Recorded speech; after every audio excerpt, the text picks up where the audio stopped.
तो प्रधानमंत्री नरेंद्र मोदी ने तो जोश जोश में हुंकार भर दी है कि यूनिफॉर्म सिविल कोड इस देश को जरूरत है और ये लाया जाएगा।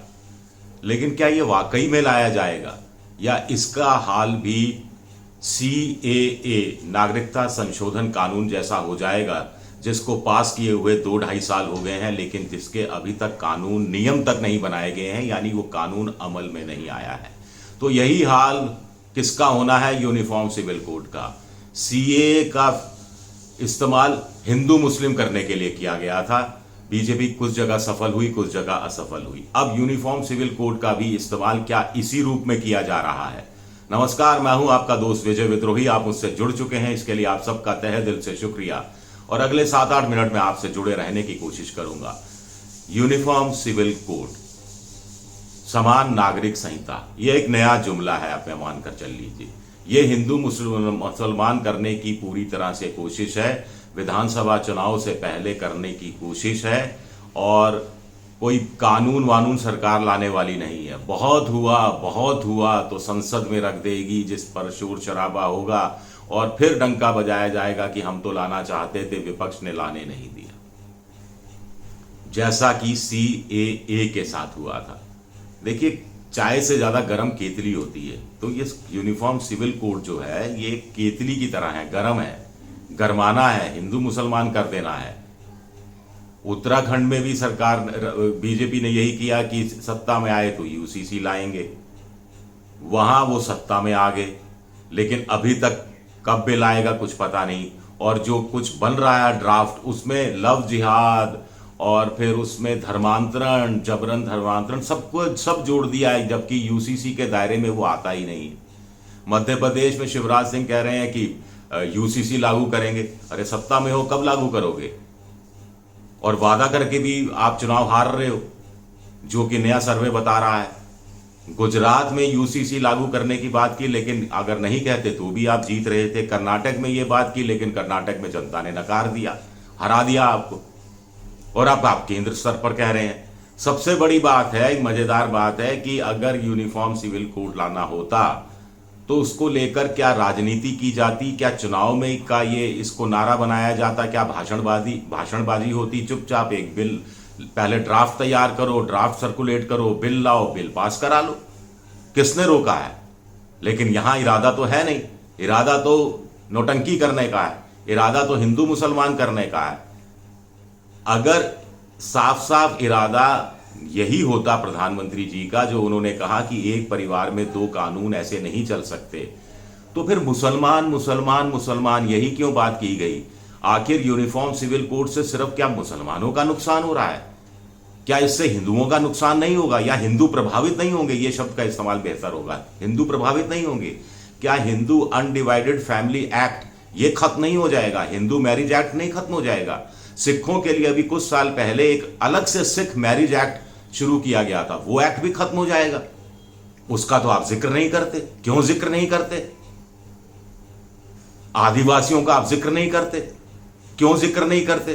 संविधान की अलग अलग धाराओं में आदिवासियों के बहुत से एक्स्ट्रा अधिकार दिए गए हैं, वो सब खत्म हो जाएंगे, वो सब के सब खत्म हो जाएंगे। झारखंड में अकेले 30 आदिवासी संगठनों ने खुलकर विरोध किया है और नेशनल कमीशन ऑफ लॉ से कहा है कि वो इस बिल पर चर्चा कराने की जरूरत नहीं है, इस पर विचार विमर्श करने की भी जरूरत नहीं है। मिजोरम, जहां इस साल चुनाव होना है, वहां की असेंबली पास कर चुकी है बकायदा कि यूनिफॉर्म सिविल कोड नहीं चाहिए, नहीं चाहिए, नहीं चाहिए। एक तरफ आप कहते हैं कि देश को हमने पहली महिला आदिवासी राष्ट्रपति दी, 9% आदिवासी हैं इस देश में, ऐसा मोटे तौर पर माना जाता है, और UCC लाने के वक्त आप बताते नहीं हो आदिवासियों को, आप बरगला रहे हो, आप झूठ बोल रहे हो।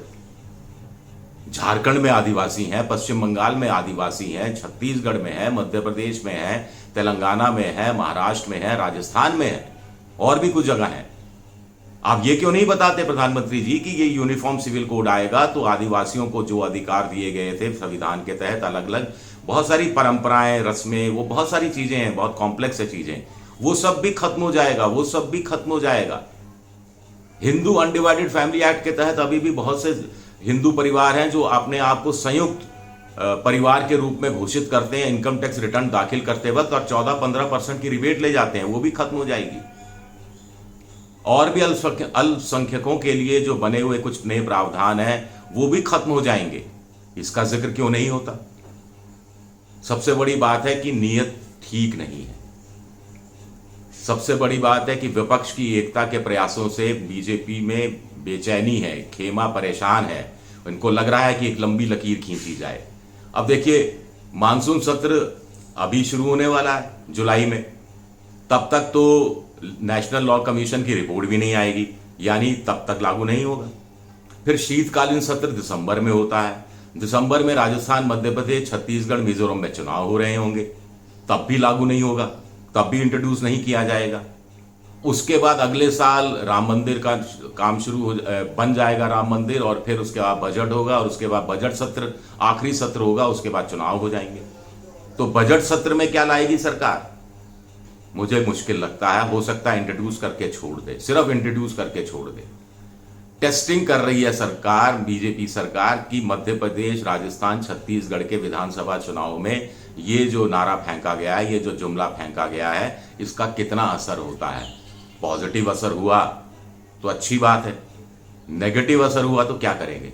कर्नाटक में ये दाव चला नहीं, मध्य प्रदेश में चलेगा ये इसमें संदेह है, क्योंकि एबीपी न्यूज का सर्वे बता रहा है कि कांग्रेस आगे है, और वो जो सर्वे बता रहा है उसमें जितनी सीटें कांग्रेस को दे रहा है उसमें 10 सीटें आराम से कांग्रेस के हिस्से में और जोड़ दो, और बीजेपी के हिस्से में 10 सीटें कम कर दो।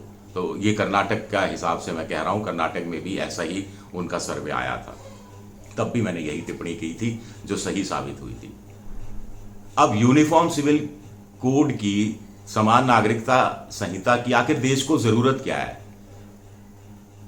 4 चीजें इसके अंदर आती है कि शादी का कानून एक जैसा हो, तलाक का कानून एक जैसा हो, संपत्ति का जो हस्तांतरण होता है या पैतृक संपत्ति का जो इनहेरिटेंस होता है वो कानून एक जैसा हो, गोद लेने का अधिकार, गोद लेने का कानून एक जैसा हो। यही है। पिछले लॉ कमीशन ने कहा था ये वांछित नहीं है, जरूरी नहीं है। पिछले लॉ कमीशन ने कहा था कि फैमिली लॉ में रिफॉर्म करने चाहिए, पर्सनल लॉ में रिफॉर्म करने चाहिए, वो बेहतर चीज है, लेकिन उसमें राजनीति नहीं होती, उसमें हिंदू मुसलमान नहीं होता, उसमें मुसलमानों को विभाजन करने की प्रयास नहीं होते, उसके अंदर विपक्ष की एकता को खंडित करने की कोशिश नहीं होती, तो उसको क्यों लाएगी सरकार? लॉ कमीशन ने यह भी कहा था, और बड़े बड़े जानकार कह रहे हैं कि साहब यूसीसी अगर हिंदुस्तान जैसे विविधता वाले देश में लाना है तो चरणों में लाइए। सबसे पहले विवाह का कानून एक जैसा कर दीजिए, उसके बाद चरणों में, दूसरे चरण में कानून कर दीजिए तलाक का एक जैसा, तीसरे चरण में इनहेरिटेंस वाला कानून एक कर दीजिए, चौथे चरण में गोद जो लेते हैं, पैतृक संपत्ति और का बंटवारा कैसे होता है, ये तमाम चीजों को लेकर एक कानून बना दीजिए। क्या सरकार इस दिशा में चढ़ेगी? क्योंकि इससे सिर्फ सबसे बड़ा कंफ्यूजन ये है कि लोगों को लग रहा है, हिंदुओं को भी लग रहा है, सिर्फ मुसलमान प्रभावित होगा, मुसलमानों को चोट पहुंचेगी तो मजा आएगा, इसलिए यूनिफॉर्म सिविल कोड लाया जाना जरूरी है। भाई, हिंदू अनडिवाइडेड फैमिली एक्ट भी खत्म हो जाएगा, हिंदू मैरिज एक्ट भी खत्म हो जाएगा, हिंदू स्पेशल एक्ट भी खत्म हो जाएगा, सिखों के लिए जो एक्ट है वो भी खत्म हो जाएगा, आदिवासियों के लिए जो अलग एक्ट बने हैं, घोटुल की व्यवस्था होती है, कहीं दूसरा चीजें, बहुत रियायतें दी हुई हैं आदिवासियों को संविधान के तहत, वो सबके सब खत्म हो जाएंगे। तो इसका रिपरकशन क्या होगा? अब मोदी जी कह रहे हैं कि साहब हम तो यूनिफॉर्म सिविल कोड लाना चाहते हैं, लेकिन विपक्षी दल ना मुसलमानों को भड़का देते हैं।